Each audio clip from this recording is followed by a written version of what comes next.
ना आगे कंटिन्यू करते बेटा, ऑसिलेशन सी चैप्टर आगे कंटिन्यू कर रहे हैं। फर्स्ट वाले वीडियो में ऑसिलेटरी मोशन या वाइब्रेशनल मोशन की एक बेसिक डेफिनेशन हम लोग देख चुके हैं कि अब हम डेफिनेशन क्या लिखेंगे उसकी, वो डेफिनेशन हो चुकी है। शॉर्ट में एक बार फिर से बताऊंगा, पहले एक छोटी सी दूसरी डेफिनेशन ले लेते हैं, पहले हो चुकी है।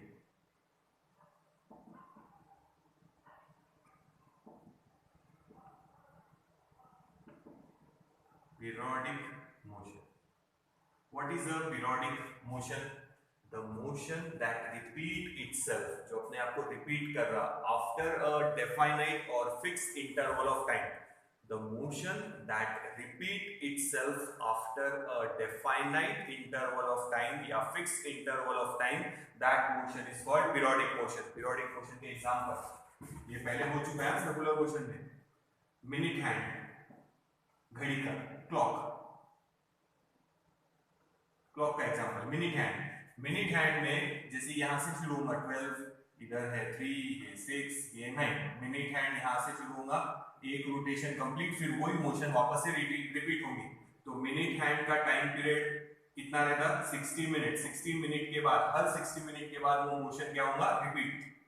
सेकेंड हैंड, अगर ये सेकेंड हैंड है तो एक रोटेशन कितने टाइम में कंप्लीट होगा, 60 सेकेंड्स में। और अगर ये सबसे छोटा वाला काटा यानी आर हैंड है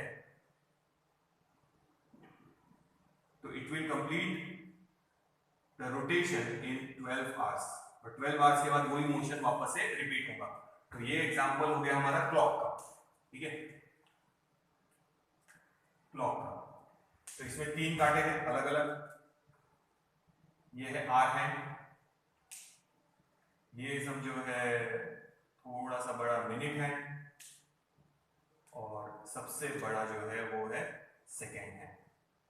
तो ये सेकेंड हैंड, ये मिनट हैंड और ये आर हैंड, ठीक है। तो सबका टाइम भी सर्कुलर मोशन के टाइम बताया था, तो ये याद रखना है। अर्थ का भी लिख सकते हैं हम लोग चाहे तो। अर्थ का टाइम पीरियड स्पिन का खुद के एक्सिस के राउंड इट इज 24 आवर्स, और सन के राउंड कितना लेते, 365 डेज, याद है नहीं। तो ये है पीरियोडिक मोशन के एग्जांपल। क्लॉक का एग्जांपल ले लो, अर्थ का एग्जांपल ले लो, मून का एग्जांपल ले सकते हैं, या अलग अलग प्लैनेट्स का एग्जांपल ले सकते हैं अराउंड द सन, मून का एग्जांपल अराउंड द अर्थ, या electron revolving around the nucleus. ये सारे एग्जांपल सर्कुलर मोशन में हो चुके हैं। So what is a periodic motion? The motion that repeat itself, जैसे ये मिनट हैंड का motion, it repeat itself after a fixed interval of time. Her 60 minute के बाद वो कांटा अपनी मोशन वापस से रिपीट करेगा। That motion is called periodic motion. Periodic motion के ये एग्जांपल हो गए सर्कुलर मोशन के। अब हम बोल सकते हैं, क्योंकि हम ऑसिलेटरी मोशन पढ़ चुके हैं, तो हम यहाँ एक और एग्जांपल लिख सकते हैं इसका, ऑसिलेटरी मोशन।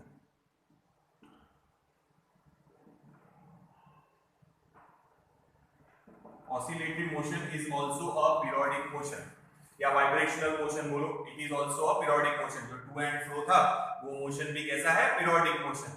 तो देखो, सपोज यहां से शुरू हुआ, इधर गया, ये मेन पोजीशन से ये एक्सट्रीम पोजीशन तक, यहां गया, फिर वहां से वापस यहां आ गया, फिर वही मोशन वापस से क्या रिपीट होगी। तो oscillatory motion is also a periodic motion. तो ऑसिलेटरी मोशन का भी एग्जांपल डाल सकते हैं आप लोग। ऑसिलेटरी मोशन या vibrational motion is also a periodic motion. तो फिर से सुनना, what is periodic motion? The motion that repeat itself. तो ये एग्जांपल तो सर्कुलर मोशन में हुए, अभी भी मैंने बताई दी। ये मोशन देखो, एक्सट्रीम से मीन, फिर अपोजिट एक्सट्रीम, फिर मीन, फिर इधर आ गया, जहां से स्टार्टिंग में शुरू हुआ था वहीं से वापस, और वही डायरेक्शन, फिर दूसरा ऑसिलेशन, फिर तीसरा ऑसिलेशन, फिर चौथा ऑसिलेशन। तो यहाँ पे जब वो वापस पहुंच जाएगा, इधर से जाके वापस इधर, तो एक ऑसिलेशन कंप्लीट। वही set of motion bar bar repeat हो रहा है, जैसे यहां बताया मैंने एग्जांपल, एक फिक्स टाइम में। तो oscillatory motion is also a periodic motion. तो फिर से सुनना, periodic motion, the motion that repeat itself, जो मोशन बार रिपीट करेगा। तो सर्कुलर मोशन ही नहीं, oscillatory motion is also a periodic motion. तो ये सर्कुलर मोशन के एग्जांपल है, ये ऑसिलेटरी मोशन का एग्जांपल है, दोनों भी पीरियोडिक है।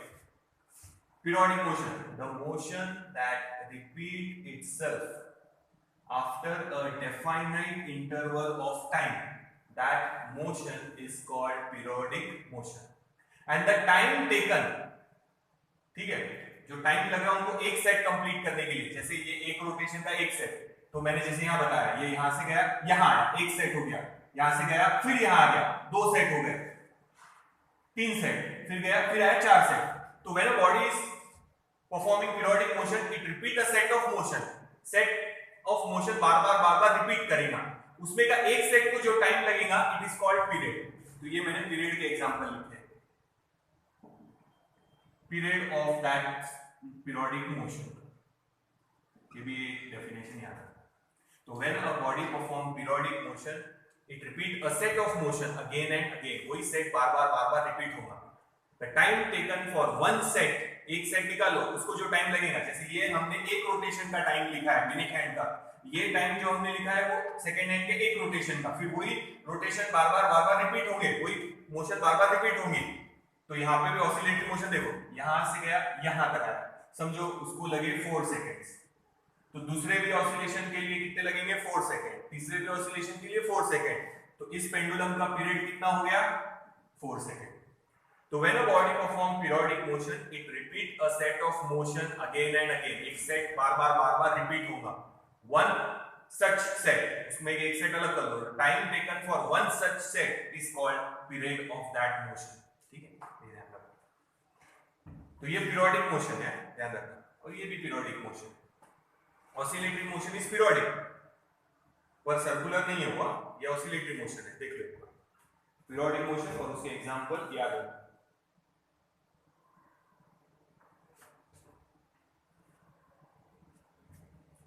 तो याद रखो, ये ऑसिलेटरी मोशन पीरियोडिक है, बट सभी पीरियोडिक मोशन ऑसिलेटरी रहेंगे ऐसा जरूरी नहीं है. पीरियोडिक मोशन सर्कुलर मोशन भी हो सकते हैं. ये नोट के लिए पॉइंट याद रखना कि oscillatory motion are periodic, oscillatory motion periodic है, पर सभी पीरियोडिक मोशन ऑसिलेटरी है क्या? नहीं, कुछ सर्कुलर मोशन भी है. ये एग्जांपल आ गया. ठीक है, ये देखिए, ये मिटाते हैं. तो ऑसिलेटरी मोशन पहले मालूम नहीं था, तो हम एग्जांपल में ले नहीं पाते, इसलिए मैंने पीरियोडिक मोशन पहले छोड़ दिया. तो अब पीरियोडिक मोशन है ऑसिलेटरी मोशन और सर्कुलर मोशन, थोड़ा सा ये देखना. तो याद रखो, ऑसिलेटरी मोशन जो है वो पीरियोडिक मोशन है, but all periodic motion are not oscillatory. तो कुछ पीरियोडिक मोशन सर्कुलर भी है.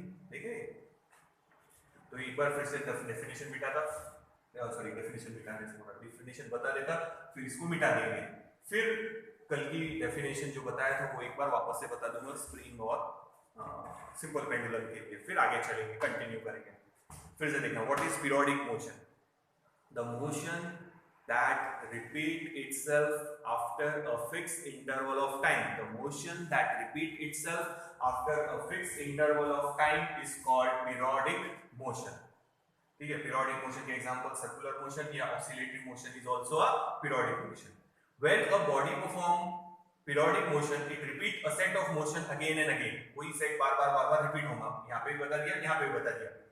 Now, the time taken for one such set is called period. The time taken for one such set is called period या period of motion. ठीक है, तो ये याद रखना. तो किसी ने पूछा पीरियड मिनट हैंड का कितना है 60 मिनट्स, पीरियड सेकंड हैंड का कितना है 60 सेकंड, पीरियड आर हैंड का 12 आवर्स, और ये बताया कि एक्सिस के अराउंड 24 आवर्स, सन के अराउंड 365 डेज. अब इसका अलग अलग रहेगा, लेंथ के हिसाब से बाद में फॉर्मूला डिराइव करेंगे. तो अभी जो लिखा है उसके हिसाब से 4 सेकंड, ये लर्न नहीं करना. तो इसका देखो, यहां से गया यहां वापस आ गया, फिर वही मोशन वापस से क्या होंगी रिपीट. तो oscillatory motion is a periodic motion, याद रखना. But all periodic motion are not oscillatory. Periodic motion circular भी हो सकते हैं. ठीक है, तो ये मिटाते, फिर ऑसिलेटरी मोशन पे वापस आते. तो याद रखना, हमने जो ऑसिलेटरी मोशन स्टडी किया है दे आर पीरियोडिक मोशन. और इसके पहले वाले वीडियो में समझाया है कि हम फ्रिक्शन काउंट नहीं कर रहे हैं. तो हम कौन से मोशन ले रहे हैं? अनडैम्प्ड, यानी एम्पलीट्यूड फिक्स रहेगा, यानी हम एक बार मोशन में लाएंगे, ऑब्जेक्ट मोशन में ही रहेगा, डैम्प्ड ऑसिलेशन में, फिर फाइनली आंसर क्या हो जाएगा? एम्पलीट्यूड का 0, बॉडी रुक जाएगी. तो अब हम फ्रिक्शन काउंट करेंगे, पर अभी हम स्टार्टिंग में फ्रिक्शन काउंट नहीं कर रहे. ये फर्स्ट वीडियो में समझाया था, यहाँ लिखा था हम कौन सा मोशन स्टडी कर रहे हैं? अनडैम्प्ड.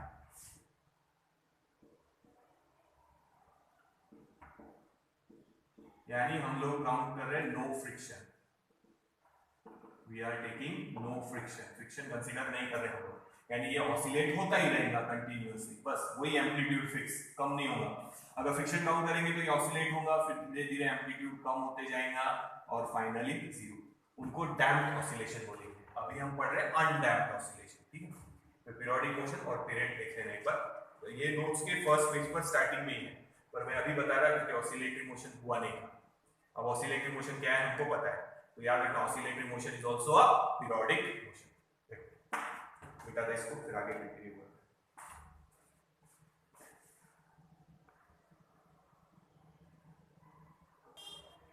तो देखो आगे, अब कल का एक बार वापस से बताते हैं, जस्ट शॉर्ट में ले ले, पूरी डायग्राम एक्सप्लेन या पूरा लॉजिक एक्सप्लेन नहीं करने वाले। फर्स्ट वीडियो ध्यान से देखना, और उसमें जो एक्सट्रीम पोजीशन और मीन पोजीशन पे कंडीशंस बताई थी वो याद रखना है, काम आएंगे हमारे।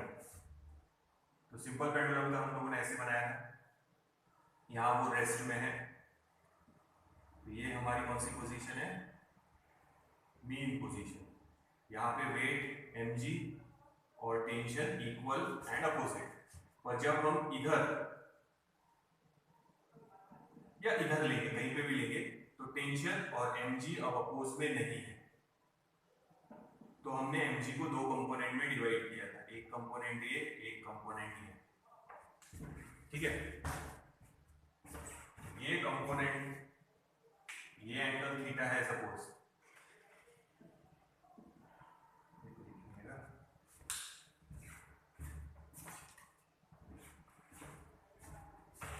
ये एंगल सपोज थीटा है, तो ये भी एंगल रहेगा हमारा थीटा।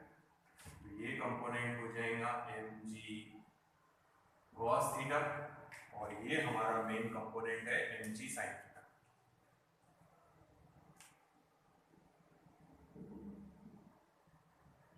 और इस फोर्स को हमने नाम दिया था, जो डायरेक्टेड है towards the mean position, it is called restoring force.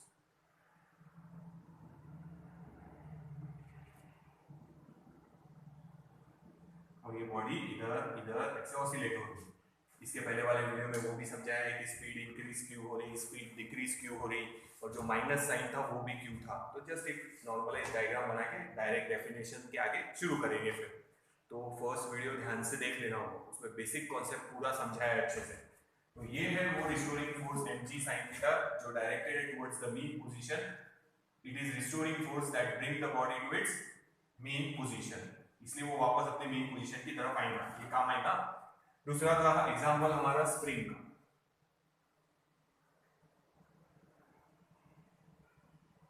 ये स्प्रिंग यहां बांध दिया हम लोगों ने, और ये वेट लगा दिया, उसको वेट को नीचे स्ट्रेच करेंगे, तो फोर्स है डाउनवर्ड डायरेक्शन में, ठीक है। तो रिस्टोरिंग फोर्स आएगा अपवर्ड डायरेक्शन में। तो जहां वो रेस्ट में था उसको हमने नाम दिया था कौन सी पोजीशन, मीन पोजीशन, और ये एक्सट्रीम पोजीशन। तो हम नीचे खींच रहे हैं, तो डेफिनेटली स्प्रिंग के अंदर जो रिस्टोरिंग फोर्स है वो अपवर्ड डायरेक्शन में रहेगा, ठीक है, ये वाली डायरेक्शन में। तो देखो डायरेक्टेड है towards the mean position force, ठीक है। अब ब्लॉक यहां तक आएगा वो वापस, ये ऐसे यहाँ पे ऑसिलेट होगा वो, ठीक है। तो जब वो स्प्रिंग को कंप्रेस कर रहा, तो स्प्रिंग को फोर्स लगाएगा वो अपवर्ड डायरेक्शन में, तो यहाँ पे भी रिस्टोरिंग फोर्स आएगा डाउनवर्ड डायरेक्शन में। तो रिस्टोरिंग फोर्स दोनों भी केस में डायरेक्टेड है टुवर्ड्स द मीन पोजीशन, ये पूरा समझाया। तो ये केस लो चाहे ये केस लो, तो जो भी बॉडी ऑसिलेटरी मोशन करेगी, तो उसमें पहला पॉइंट ये समझाया था कि there should be a force which is directed towards the mean position, and that force, जितना ज्यादा खींचेंगे उतना ज्यादा force, that force is directly proportional to displacement. और साथ में हम लोगों ने यहां डाला था माइनस साइन, माइनस साइन का लॉजिक भी समझाया था, अच्छे से देख लेना एक बार फर्स्ट वीडियो में, कि force and displacement are in opposite direction. तो एक बार डेफिनेशन बता था, फिर हम लोग शुरू करेंगे आगे का टॉपिक। तो एक बार ये देख लो, नहीं समझ में आ रहा बेटा तो फिर से फर्स्ट वीडियो वापस से देखो एक बार। फर्स्ट वीडियो में ये माइनस साइन का लॉजिक, ये रिस्टोरिंग फोर्स, ये mg sin थीटा, दोनों तरफ डायग्राम बना के पूरा समझाया था, ठीक है। तो अब इतना डिटेल में नहीं जा रहे हम लोग, हम इस डेफिनेशन से अब आगे शुरू करेंगे। पीरियोडिक मोशन, तो हमारे ये मोशन बोलो या ये मोशन बोलो, ये दोनों भी कौन से मोशन है, पीरियोडिक मोशन। स्प्रिंग को आप हॉरिजॉन्टल भी ऑसिलेट करा सकते हैं, मैंने बताया था, बट नीचे वाला जो सरफेस है वो फ्रिक्शनलेस होना चाहिए, यानी ऐसे। ये ब्लॉक लगा दिया यहाँ पे, इस सरफेस पे रखा है तो फ्रिक्शनलेस होना चाहिए। इसको यहाँ खींचेंगे यहाँ तक, तो ये है हमारी मीन, ये है हमारी एक्सट्रीम, और रिलीज करो तो वो अपनी जगह पे ऐसे ऑसिलेट हो। ठीक है, यहाँ पे हम इसको कौन सी एक्सट्रीम बोलते हैं? Left extreme. इधर जाएगा तो राइट एक्सट्रीम। ठीक है, ये वर्ड्स याद रखना। और मीन पोजीशन और एक्सट्रीम पोजीशन पे जो कंडीशंस बताए थे वो याद रखना है, जो फर्स्ट वीडियो में हो चुके हैं। अब एक बार डेफिनेशन बताऊंगा वापस से ऑसिलेटरी मोशन की, और उसके आगे अब हम लोग कंटिन्यू करेंगे। देख लो एक बार, फिर आगे चलते हैं। फर्स्ट वीडियो ध्यान से देखो बेटा, नहीं ध्यान में आ रहा होगा तो एक बार वापस से वो वीडियो देख लो। अब देखो, अब ध्यान से देखना, जो बता रहा है इसको मिटा दे थोड़ा सा। डेफिनेशन बोल देते हैं एक बार फिर से। ये जो डेफिनेशन बोल रहा है ये ऑसिलेटरी मोशन है, वो भी ऑसिलेटरी मोशन है। तो जनरलाइज ऑसिलेटरी मोशन की डेफिनेशन बोल रहा। ऑसिलेटरी मोशन की डेफिनेशन जैसे हम लोग पहले क्या बोल रहे थे, the motion in which body moves to and fro about its mean position, to and fro about its mean position. अब हमने डेफिनेशन बनाई थी, फर्स्ट वीडियो देखना, उसमें डेफिनेशन हुई है, फिर से बता रहा। Oscillatory motion or vibrational motion is that motion in which force, restoring force, या ये mg sin theta, it is directed towards the mean position. Force is always directed towards the mean position and force is directly proportional to displacement. Minus sign shows that force and displacement are in opposite direction. वो equation के बाद लिखेंगे हम लोग, पर फिर से ध्यान से सुनना। Oscillatory motion की definition, the motion in which force is always directed towards the mean position, या restoring force is always directed towards the mean position, ऐसा भी बोल सकते हैं, and force is directly proportional to displacement. जैसे मैंने बताया था सर्कुलर मोशन में कंडीशन जरूरी है कि there should be a force, centripetal force, which is directed towards the center. उसी तरह ऑसिलेटरी मोशन या वाइब्रेशनल मोशन में एक कंडीशन जरूरी है कि there should be a force which is always directed towards the mean position and that force is directly proportional to displacement. ठीक है, अब ये दोनों भी ऑसिलेटरी मोशन है। ऑसिलेटरी मोशन पीरियोडिक मोशन है, ये अभी हम स्टार्टिंग में बता ही चुके हैं, ये भी पीरियोडिक है, वो भी पीरियोडिक है। अब ध्यान दो, अगर हम ध्यान से देखें तो इसका मोशन देखना कैसा है, कर्व्ड है। ठीक है, इसको लीनियर बोल सकते हैं हम लोग, इसको ये छोड़ हेडिंग है चैप्टर, लीनियर बोल सकते हैं इसको, नहीं, ये भी फिलहाल कर्व्ड है। देखो, ठीक है, कर्व है, यानी ऐसा कर्व है, ऐसा कर्व है, बट इसके मोशन को हम लोग स्ट्रेट लाइन बोल सकते हैं क्या? देखो लीनियर, ठीक है, चलेगा। तो अब हम पहले इसके बारे में स्टडी करेंगे जो स्ट्रेट लाइन में ऑसिलेट हो रहा है या ऐसे ऑसिलेट हो रहा है। ये कर्व्ड है, देखो थोड़ा सा, ठीक है, पेंडुलम का मोशन कर्व्ड है। इसको भी लीनियर एसएचएम में डालेंगे हम लोग, लीनियर में डालेंगे पर बाद में, तो ये एक बार के लिए हटा देते हैं। तो ये जो ऑसिलेटरी मोशन है पेंडुलम का नहीं, ये जो मोशन है अभी फिलहाल, इस मोशन को बोलेंगे हम लोग लीनियर एसएचएम। ये ध्यान रखना, एसएचएम का full form simple harmonic motion, यानी ऐसा ऑसिलेटरी मोशन। देखो ऑसिलेटरी मोशन पीरियोडिक है, ये तो हम लोग बोल ही चुके हैं, पीरियोडिक है, ये भी पीरियोडिक है, जो सिंपल पेंडुलम होता है वो भी पीरियोडिक है। बट इसकी खास बात ये है कि ये लीनियर है। लीनियर मतलब स्ट्रेट लाइन में ऑसिलेट हो रहा है, जबकि वो पेंडुलम वाला कर्व था ऐसे, ये स्ट्रेट लाइन है। देखो फिर से, ये पेंडुलम है, सब ये यहां तक आया, अब ये इधर तक जा रहा है, तो ये ऐसे निकालेंगे तो ये ऐसे मूव हो रहा हो, कर्व्ड है, जबकि ये स्ट्रेट लाइन में, या ये ऐसे ऑसिलेट हो रहा स्ट्रेट लाइन में, इसीलिए वर्ड डाल दिया लीनियर। तो इस पेंडुलम को हम हटा देते हैं, इसको लीनियर कंसीडर नहीं करेंगे फिलहाल के लिए, बाद में करेंगे, तो कंडीशन रहेगी उसके लिए, तो बाद में समझेंगे। अभी फिलहाल मान लो ये स्प्रिंग का है, कौन सा मोशन है? स्ट्रेट लाइन में, लीनियर। ये कौन सा है? ऐसे स्ट्रेट लाइन में, लीनियर। तो ऐसा ऑसिलेटरी मोशन या वाइब्रेशनल मोशन पीरियोडिक तो है, पर साथ में क्या है? लीनियर। तो इस डेफिनेशन में ये दो वर्ड भी अगर हम जोड़ देंगे तो उसको बोलते हैं लीनियर एसएचएम। लीनियर एसएचएम का मतलब होता लीनियर, यहां लिख देते हैं, लीनियर एसएचएम का full form simple harmonic motion. यानी ऑसिलेटरी मोशन, बट ऐसा ऑसिलेटरी मोशन जो लीनियर है। मेन कंडीशन ये है लीनियर है। पीरियोडिक तो दोनों भी थे, सिंपल पेंडुलम वाला भी और ये स्प्रिंग पेंडुलम वाला भी, दोनों स्ट्रेट, दोनों पीरियोडिक है, दोनों वाइब्रेशनल है, पर दोनों में मेन फर्क क्या है? लीनियर था। ये लीनियर है, वो कर्व था, ऐसा लीनियर नहीं था। तो एसएचएम देखो कहां से आया, ये एस सिंपल का, ये हार्मोनिक का एच और ये एम, ऐसे ही आएगा शॉर्ट फॉर्म में linear SHM, define linear SHM. तो यही डेफिनेशन लिखना है, ऑसिलेटरी मोशन ही है ये, सिंपल हार्मोनिक मोशन मतलब ऑसिलेटरी मोशन ही है, बट ऐसा ऑसिलेटरी मोशन, पीरियोडिक तो है वो तो प्रॉब्लम नहीं है, बट लीनियर है, ये मेन है। कौन सा मोशन है? लीनियर। तो डेफिनेशन में खाली लीनियर वर्ड डालना है और ये बोलना है, तो वो डेफिनेशन हो गई लीनियर एसएचएम की। ये ऑसिलेटरी मोशन की डेफिनेशन थी, जो सिंपल पेंडुलम में लग रही थी, इसमें भी लग रही थी। अब हमने पेंडुलम को हटा दिया क्योंकि वो कर्व था, इसको रखा है क्योंकि ये स्ट्रेट लाइन में है, तो एक एक्स्ट्रा कंडीशन ऐड हो गई लीनियर। तो लीनियर सिंपल हार्मोनिक मोशन मतलब ऐसा ऑसिलेटरी मोशन जो लीनियर है, पीरियोडिक तो है पर साथ में लीनियर है। तो क्वेश्चन सुनना, 2 मार्क के लिए क्वेश्चन आया हुआ है, ऊपर ही लिखता, पहले आधा क्वेश्चन लिखते हैं। Define linear SHM, आगे आ ही जाएंगे, and derive its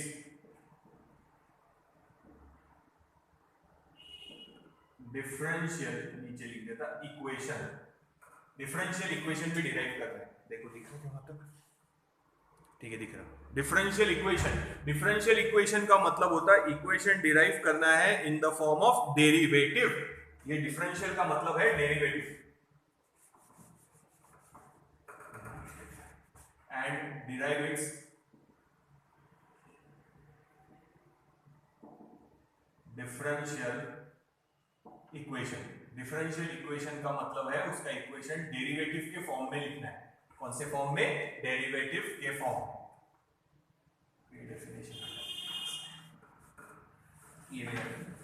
तो लीनियर एसएचएम का फॉर्म समझ में आया, लीनियर सिंपल हार्मोनिक मोशन। तो ऑसिलेटरी मोशन यानी ये डेफिनेशन लिखनी पड़ेगी हम लोगों को।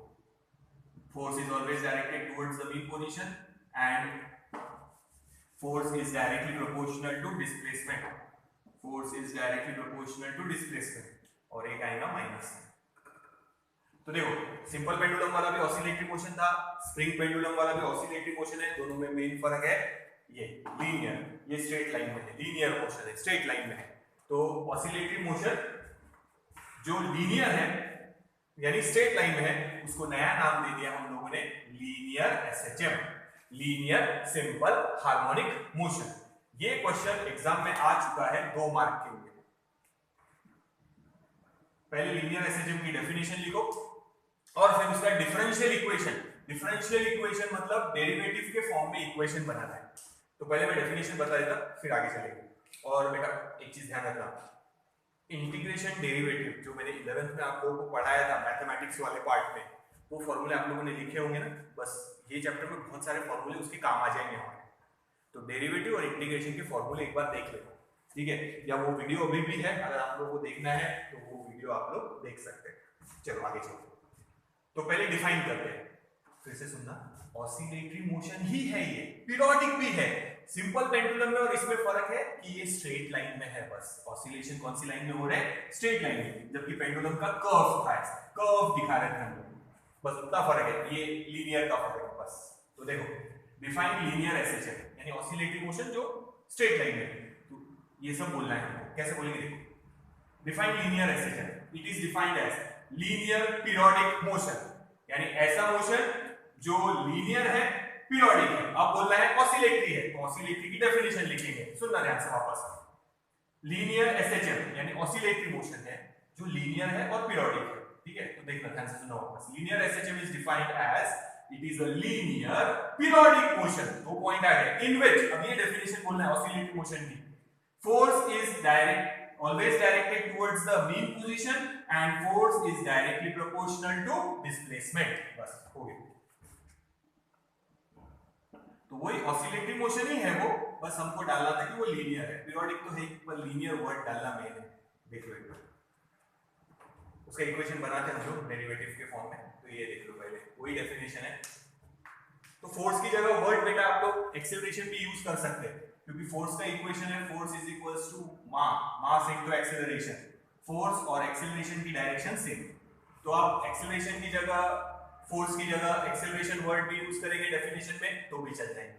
मैं एक बार और डेफिनेशन बताना, फिर हम शुरू करेंगे उसका डिफरेंशियल इक्वेशन। वो ध्यान से देखना है आप लोगों को, देख लो एक बार ये।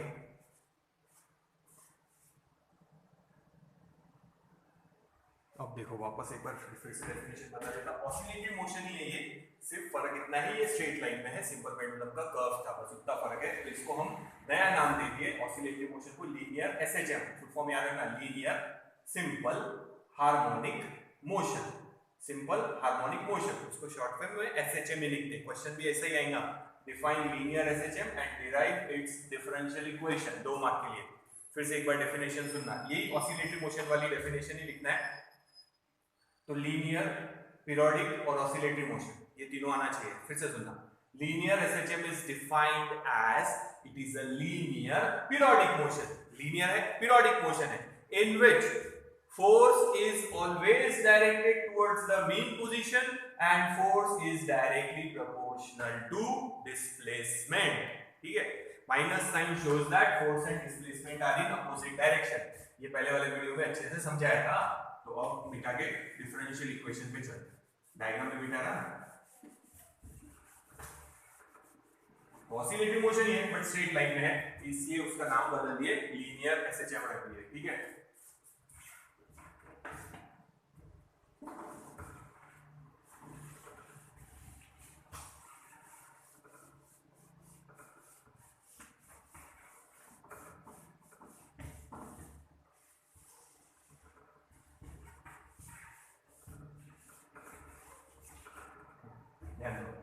तो अभी डिफरेंशियल इक्वेशन की शुरुआत कर रहे हैं, तो यहां से करेंगे इक्वेशन की। Force is directly proportional to displacement, यहां पे लिखना negative sign shows that force and displacement x are in opposite direction। तो फिर से एक बार डेफिनेशन बता देता, लीनियर सिंपल हार्मोनिक मोशन की, it is defined as the linear periodic motion in which force is directly proportional to displacement and force is always directed towards the mean position। ठीक है, it is a linear periodic motion in which force is always directed towards the mean position and force is directly proportional to displacement। तो oscillatory motion जो linear है, बस उतना फर्क है, याद रखो। तो ये हटा देता, पर ये लिखना जरूरी है। प्रोपोर्शनल की साइन हटाएंगे तो एक कांस्टेंट डालेंगे, that constant is k and k is called, k का जो है बाजू में लिख लेता, अलग से आ सकता हो डिफरेंशियल इक्वेशन में, उसके बारे में नहीं भी लिखेंगे तो चलेगा, सिर्फ इतना लिख देना, k is फोर्स कांस्टेंट। क्या है वो? Force constant. तो k को बोलते फोर्स कांस्टेंट, या हम स्प्रिंग ले रहे तो इसको बोलेंगे स्प्रिंग कांस्टेंट, स्प्रिंग का कांस्टेंट। ठीक है, तो फिर से बता रहा, देखो एक चीज याद रखना, कई बार बता चुका हूं मैं आप लोगों को कि जब हम प्रोपोर्शनल की साइन हटा के कोई कांस्टेंट डालते हैं उसको बोलते हैं प्रोपोर्शनैलिटी कांस्टेंट, वो उसमें काय पे भी डिपेंड नहीं करता। ठीक है, पर डिफाइन करना है तो वही इक्वेशन हम लोग यूज करेंगे। तो k की डेफिनेशन इस पर से लिखेंगे, k is equals to f upon x। Minus sign हटा दिया, मैग्नीट्यूड में लिखना है, माइनस साइन का काम से लिखना है, वो बता रहा है कि displacement and force are in opposite direction, first video में समझाया वो।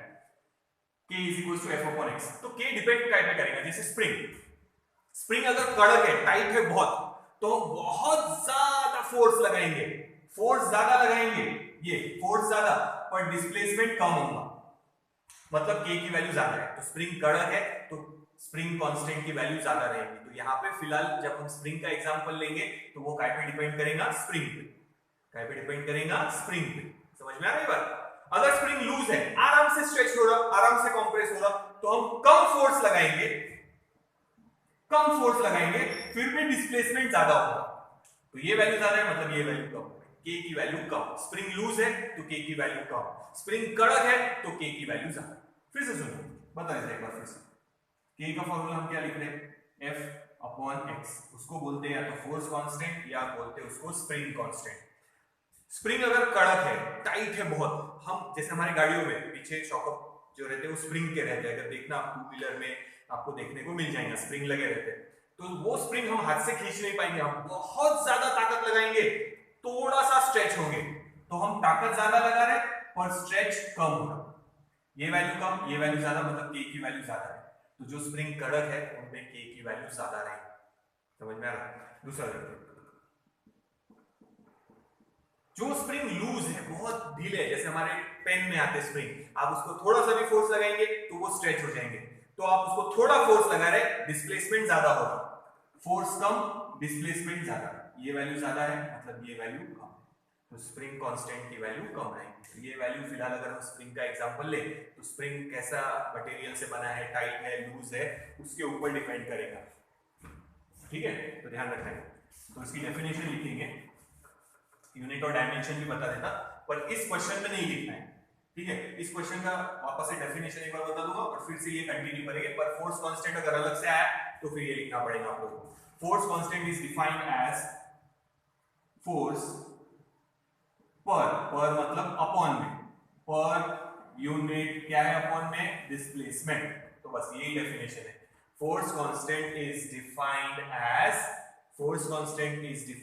एज फोर्स पर यूनिट डिस्प्लेसमेंट। ये हो गई फोर्स कांस्टेंट की डेफिनेशन। ठीक है, यूनिट क्या आएगा, न्यूटन पर मीटर, फोर्स का न्यूटन, इसका मीटर, या फिर सीजीएस में लिखेंगे तो डाइन पर सेंटीमीटर। तो अभी ऐसा यूनिट ही रहने दो, न्यूटन पर मीटर। डायमेंशंस भी निकाल लेते हैं। डायमेंशंस ऑफ के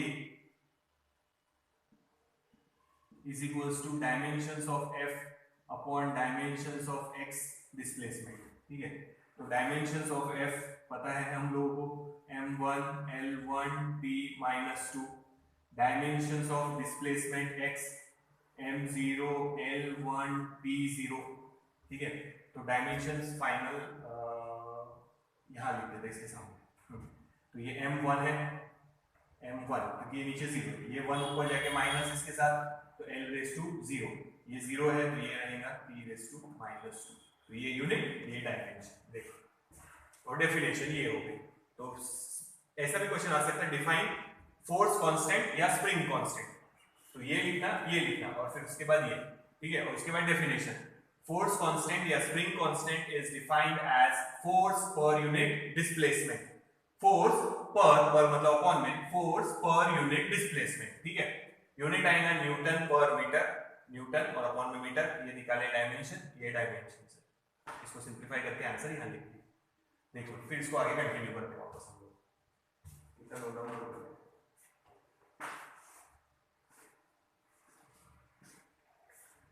फिर डिफरेंशियल इक्वेशन कंटिन्यू कर रहे हैं, देख लो एक बार। ठीक है, तो ये मिटा देते फोर्स कांस्टेंट। डिफरेंशियल इक्वेशन का मतलब होता है इक्वेशन निकालना है हमको डेरिवेटिव के फॉर्म में।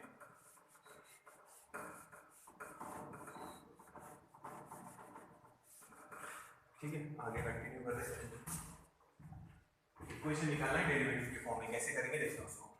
फोर्स की जगह लिख रहे हैं मास इनटू एक्सीलरेशन। फोर्स का formula father is equals to mass, F is equals to ma, father is equals to force is equals to mass into acceleration.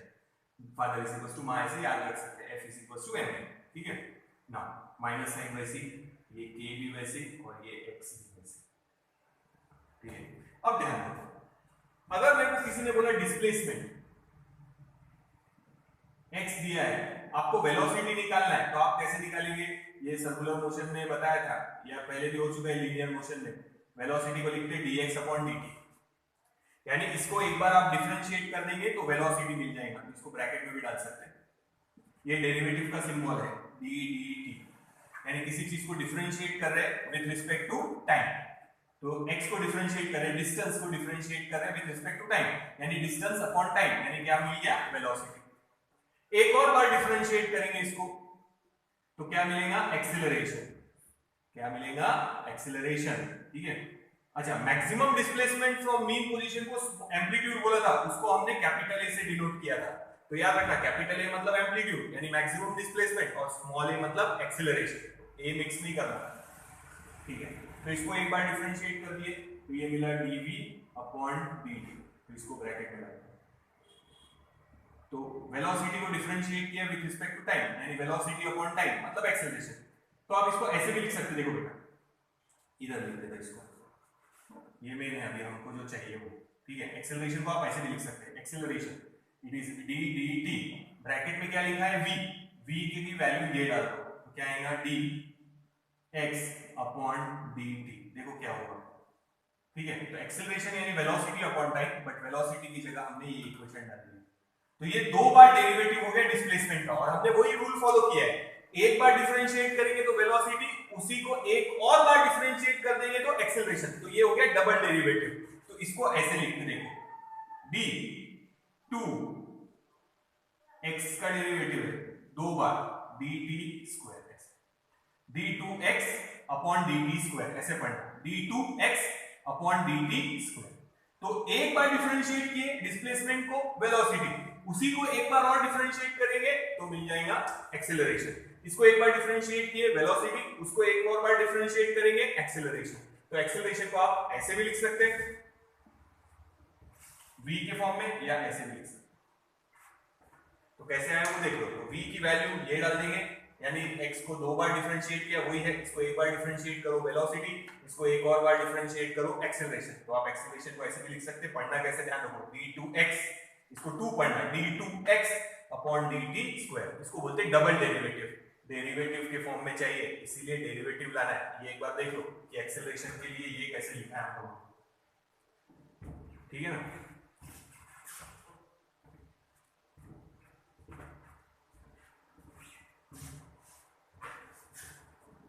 ये एक्सेलरेशन का एक बार कहीं तो भी लिख लेना बेटा, ये नोट्स में नहीं है, अगर आपको नहीं समझ में आया तो एक बार लिख के रखो वहां पे। डिस्प्लेसमेंट को एक बार डिफरेंशिएट किए तो वेलोसिटी, उसको एक और बार डिफरेंशिएट करेंगे तो एक्सेलरेशन, v की वैल्यू डालेंगे तो ये मिल गया। वही हुआ कि डिस्प्लेसमेंट को एक बार डिफरेंशिएट किया और फिर एक और बार, यानी दो बार हो गया, इसका मतलब दो बार हो गया, ये एक बार ये दो बार, यानी क्या मिलेगा एक्सेलरेशन। तो आप एक्सेलरेशन को ऐसे भी लिख सकते हैं d2x अपॉन dt स्क्वायर, या ब्रैकेट नहीं डालो तो ऐसा लिख पाएंगे, acceleration is equals to d2x upon dt square. यानी x को दो बार डिफरेंशिएट किया, तो एक बार डिफरेंशिएट किया तो वेलोसिटी, उसी को एक और बार, इसको और एक बार डिफरेंशिएट करेंगे तो एक्सेलरेशन। वही लिख रहे हैं, देखिए। तो ये अब यहां सब्स्टिट्यूट करेंगे, एक बार नोट डाउन कर लो, क्योंकि ये नोट्स में नहीं है, आपको देख लो वहां पे। तो लीनियर एसएचएफ की डेफिनेशन, तो यहां डेफिनेशन है समझो,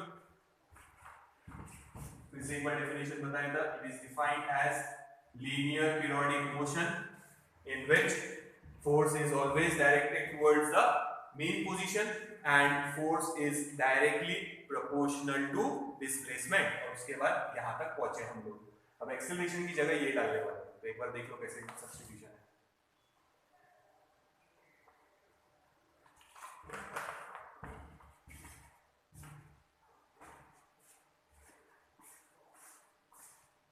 ये नोट्स में नहीं है बेटा, अगर लिखना है एक्सेलरेशन कैसे आया तो लिख लो, या मैथ्स में डबल डेरिवेटिव हुआ होगा तो फिर मालूम ही होगा। ठीक है, चलते हैं। तो एक्सेलरेशन की जगह लिखेंगे d2x अपॉन dt स्क्वायर। तो डेरिवेटिव के फॉर्म में इक्वेशन लाना था, तो अभी डेरिवेटिव के फॉर्म में इक्वेशन लिख रहे हैं हम लोग।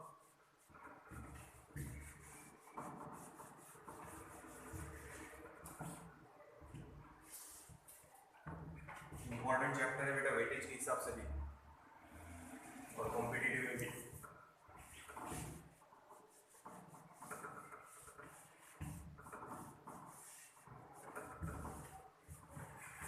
और ये बहुत सारे आगे भी चैप्टर्स में काम आएंगे। ऑसिलेटरी मोशन, वेव्स का जब हम स्टडी करेंगे तो वेव में पार्टिकल ऑसिलेटरी मोशन परफॉर्म करते हैं, तो उसमें भी काम आएगा। तो इसमें हम 11th का भी एक चैप्टर लेंगे और फिर 12th के वेव्स वाले चैप्टर शुरू करेंगे। यहां तक हो गया। तो देखो फिर मास, अभी बताया था एक्सेलरेशन को कैसे लिखेंगे, d2x upon dt square is equals to minus kx।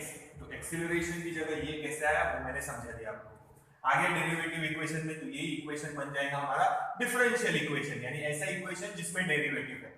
इसको ऐसे रखो m d2x upon dt square, पढ़ना कैसे लिखना, d2x upon dt square plus उधर लाएंगे plus kx is equals to 0, m से डिवाइड कर दो तो d2x upon dt square plus k by m से डिवाइड किया तो इधर तो कैंसिल हो गया m, इधर डिवाइड करेंगे इधर डिवाइड करेंगे तो k बाय m x 0 है तो 0 ही रहेगा, तो m से डिवाइड यहाँ करेंगे तो m और m कैंसिल, यहाँ m आ गया और यहाँ डिवाइडेड बाय m मतलब 0 ही रहेगा, तो m से डिवाइड किया हम लोग।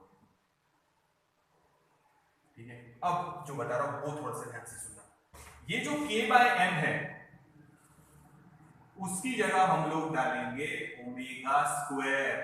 ये थोड़ा सा कंफ्यूजिंग लगेगा आप लोगों को। ओमेगा मतलब जो आप समझ रहे वही है सर्कुलर मोशन का, अगर याद आया होगा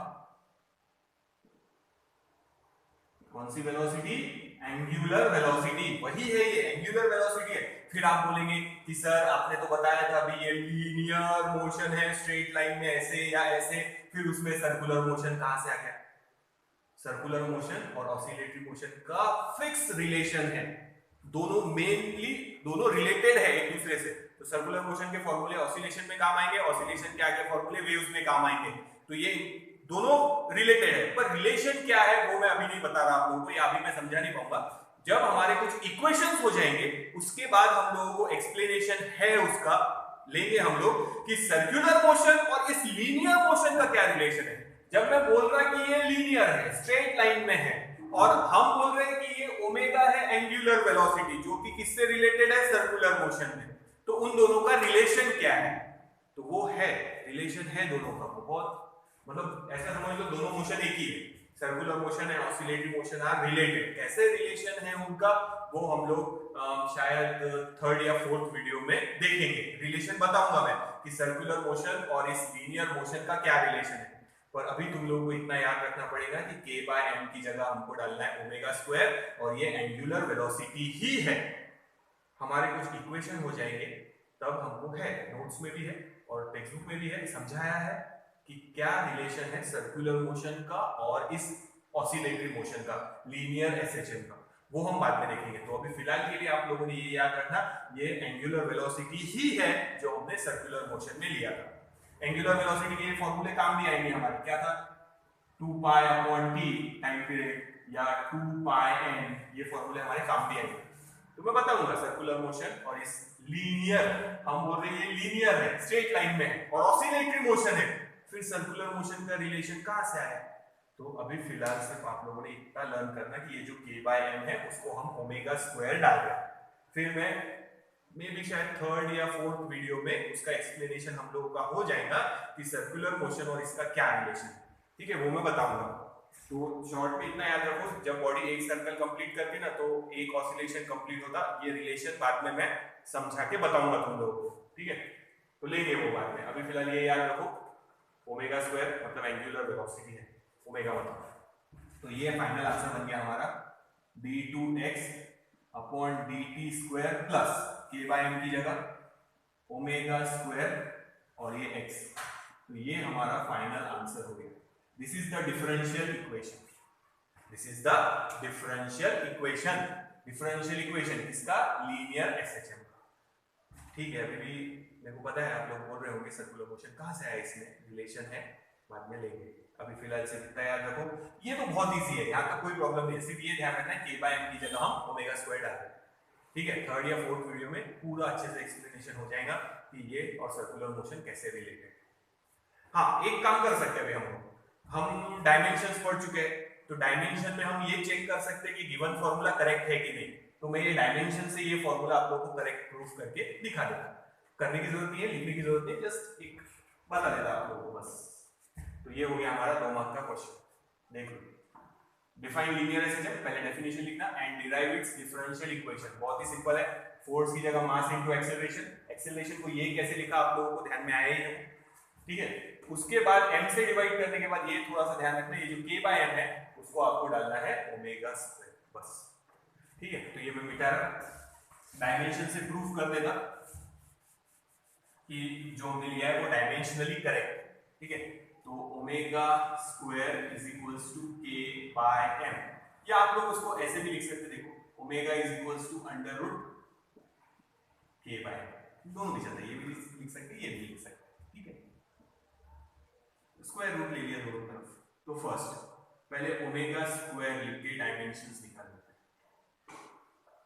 एंगुलर वेलोसिटी की डायमेंशन आप लोगों को पता है क्या है, m0 l0 t raised to -1, ये एंगुलर वेलोसिटी और साथ में है स्क्वायर, तो ये आंसर हो जाएगा m0 l0 t raised to -2।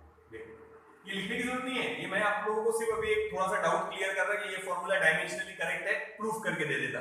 Relation क्या है एंगुलर वेलोसिटी यानी सर्कुलर मोशन का और लीनियर मोशन का, वो हम देखेंगे बाद में, ठीक है। नाउ k बाय m के डायमेंशंस निकालना है। Second k by m, k मतलब फोर्स कांस्टेंट, इसके डायमेंशन अभी निकाले थे, क्या थे m1 l0 t -2, और ये है अपॉन में मास m से डिवाइड किया था, तो m1 l0 t0, ये 1 ऊपर जाके माइनस, तो ये हो गया 0, ये 0, ये 0, ये 0, ये 0 ही है, तो t raised to -2। देखो दोनों के डायमेंशंस सेम आए हैं, ओमेगा स्क्वायर के डायमेंशंस और ये डायमेंशंस दोनों सेम है, मतलब डायमेंशनली ये फॉर्मूला करेक्ट है। रिलेशन क्या है लॉजिकल, वो मैं बाद में समझाऊंगा थर्ड या फोर्थ वीडियो में, ये देख लो पहले एक बार। तो ये क्वेश्चन इंपॉर्टेंट है, एग्जाम में आ चुका है, define linear SHM and derive it's differential equation, 2 mark के लिए, इजी है, कोई ज्यादा हार्ड नहीं है। सिर्फ k बाय m जो मिला है फोर्स कांस्टेंट अपॉन n, उसको हमने लिखा है ओमेगा स्क्वायर, बस उतना याद रखना है, रिलेशन बाद में समझाऊंगा। वो एंगुलर वेलोसिटी ही है, ध्यान रखना, एंगुलर वेलोसिटी के हम ये भी फॉर्मूले ऑक्सीडेशन में यूज करेंगे, सर्कुलर मोशन वाला 2 पाई अपॉन t या 2 पाई n, n मतलब फ्रीक्वेंसी और t मतलब टाइम पीरियड। देख लो इसको,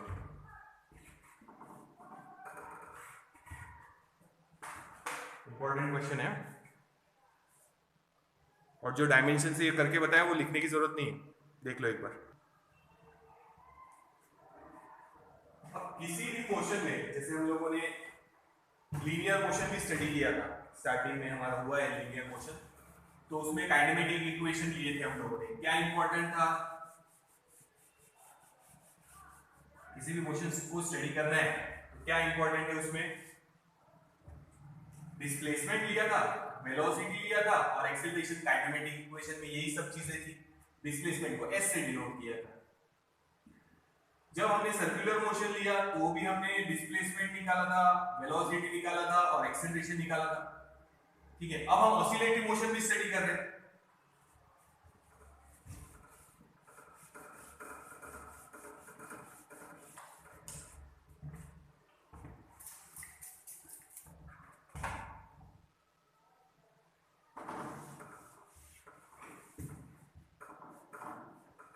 सिंपल पेंडुलम की डायग्राम बना रखा है, स्प्रिंग की थोड़ा सा समझाने में मुश्किल जाती है, इसलिए बना रहे सिंपल पेंडुलम की, बट लीनियर एसएचएम में ऐसा कंसीडर करते हैं।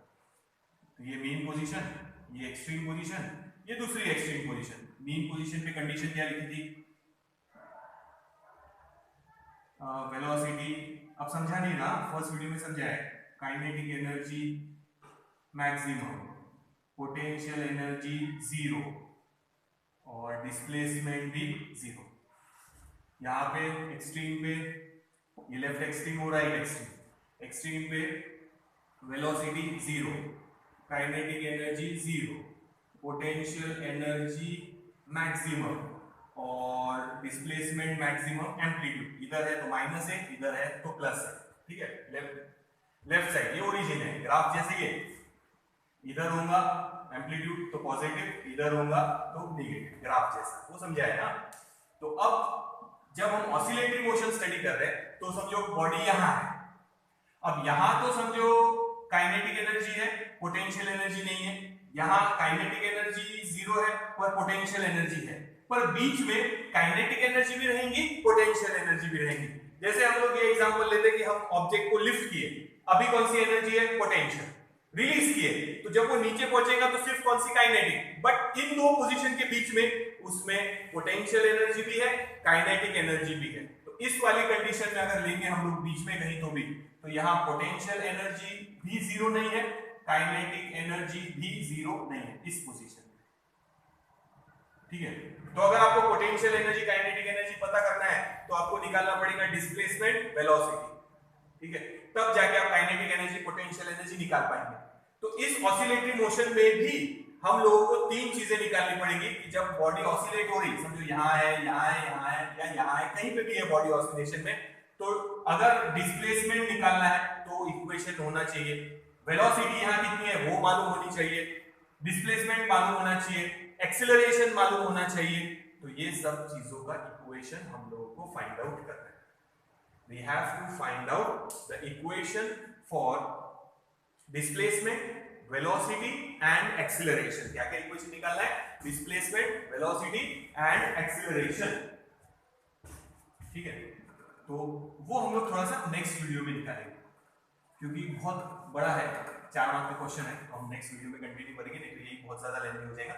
एक और चीज याद रखना, यहाँ डिस्टोरियम फोर्स का इक्वेशन क्या था, यहाँ लिख देता F is equals to minus sign डाल देंगे mg साइन थीटा। अब अगर मैं यहां पर हूं स्ट्रेट मीन पोजीशन पे, तो थीटा की वैल्यू 0, साइन 0 इज 0, तो मीन पोजीशन पे एक और कंडीशन याद रखना, फोर्स इज 0। इक्वेशन हुआ था नहीं, फोर्स 0 मतलब एक्सीलरेशन 0, ये भी ऐड कर लेना उसमें एक चीज फिर से, जैसे स्प्रिंग का भी ले सकते, ये मीन पोजीशन यहां तक स्ट्रेच करके लाए थे तो रिस्टोरिंग फोर्स था, अगर वो अपनी ओरिजिनल पोजीशन पे आ गया, हम उसको स्ट्रेच नहीं किए, तो फोर्स रिस्टोरिंग 0, वही बोल रहा है यहाँ पे। तो रिस्टोरिंग फोर्स ये जो था directed towards the mean position, simple pendulum में था mg sin थीटा, ये था हमारा थीटा।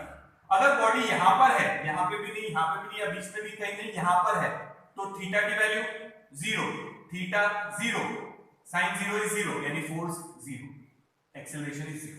पर बॉडी यहाँ रुकती क्यों नहीं, फिर फोर्स 0 है तो, क्योंकि उसमें मोशन आ चुका है, इनर्शिया आ चुका है, it will continue its motion, और फिर स्पीड कम ज्यादा वो तो फर्स्ट वीडियो में समझाएगा।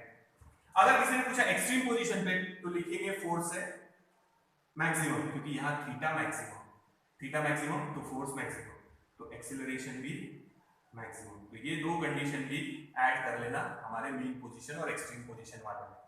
तो मेन पोजीशन पे फोर्स 0, एक्सीलरेशन 0, खींचे इसको, तो एक्सट्रीम पोजीशन पे फोर्स मैक्सिमम यानी एक्सीलरेशन भी मैक्सिमम, तो ये थोड़ा सा याद रखना। तो अब इस मोशन के लिए भी, जैसे लीनियर मोशन के लिए, सर्कुलर मोशन के लिए हमने डिस्प्लेसमेंट निकाला, वेलोसिटी निकाला, एक्सीलरेशन निकाला, काइनेटिक एनर्जी भी निकाला, पोटेंशियल एनर्जी भी निकाला, उसी तरह ऑसिलेटरी मोशन के लिए भी डिस्प्लेसमेंट निकालना है, वेलोसिटी निकालना है, एक्सीलरेशन निकालना है, और काइनेटिक एनर्जी, पोटेंशियल एनर्जी भी निकालना है, पर वो हम लोग नेक्स्ट वीडियो में कंटिन्यू करेंगे, थोड़ा लेंथी है।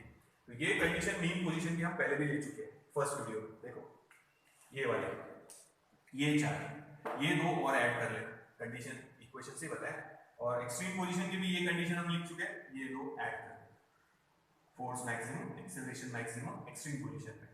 मीन पोजीशन पे आ गए, यानी जहां है वहीं है, तो रिस्टोरिंग फोर्स नहीं है, mg sin थीटा, जैसे ये थीटा 0 डाल दो, यहां पर ही आ गए, यहां पे है हम लोग, तो थीटा 0, यहां से थीटा गिर रहा है इधर या इधर, तो यहीं पर है, तो थीटा 0, sin 0 इज 0, मतलब फोर्स 0, एक्सीलरेशन 0 मिनिमम, और एक्सट्रीम पोजीशन पे थीटा मैक्सिमम, तो फोर्स मैक्सिमम, एक्सीलरेशन मैक्सिमम।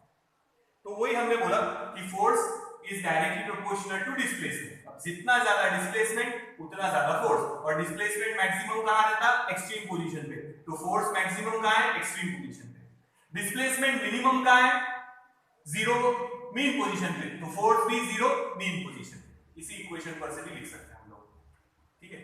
तो ऑसिलेटरी मोशन के भी हम लोगों को निकालना है, क्या क्या निकालना है, डिस्प्लेसमेंट, वेलोसिटी, एक्सीलरेशन, बाद में निकालेंगे kinetic energy and potential energy. थोड़ा लेंथी है, एक ही डेरिवेशन लेंगे नेक्स्ट वीडियो में। अब इसी वीडियो में अगर कंटिन्यू करूंगा तो बहुत ज्यादा लेंथी हो जाएगा, तो इसलिए कंटिन्यू नहीं कर रहे। नेक्स्ट वीडियो में हम लोग ऑसिलेटरी मोशन के लिए डिस्प्लेसमेंट, वेलोसिटी और एक्सीलरेशन निकालेंगे, फिर बाद में काइनेटिक एनर्जी, पोटेंशियल एनर्जी भी निकालेंगे, ठीक है। नेक्स्ट वीडियो में कंटिन्यू करेंगे। फर्स्ट सेकेंड वीडियो अच्छे से देख के रखना बेटा, और ये चैप्टर इंपॉर्टेंट है, वेटेज ज्यादा है, इसको अच्छे से करके रखो। नेक्स्ट वीडियो में कंटिन्यू करेंगे इसको आगे। नोट्स में से पढ़ना बेटा, नोट्स में थोड़ा सिंपल है, जैसे नोट्स में वैसे करते जाओ इसको। और डेरिवेशंस लिख के देखना, जो जो डेरिवेशन होंगे थोड़े लेंदी है इसमें, तो आप लोगों ने वो डेरिवेशन लिख के देखना है। एक बार हाथ से डेरिवेशन निकल गया तो फिर कोई प्रॉब्लम नहीं जाएगी। और ये इक्वेशन जो आपने आज डिराइव किया है वो भी आप लोगों ने लिख के देख लेना एक बार, डिफरेंशियल इक्वेशन। ठीक है, नेक्स्ट वीडियो में कंटिन्यू करेंगे इसको आगे।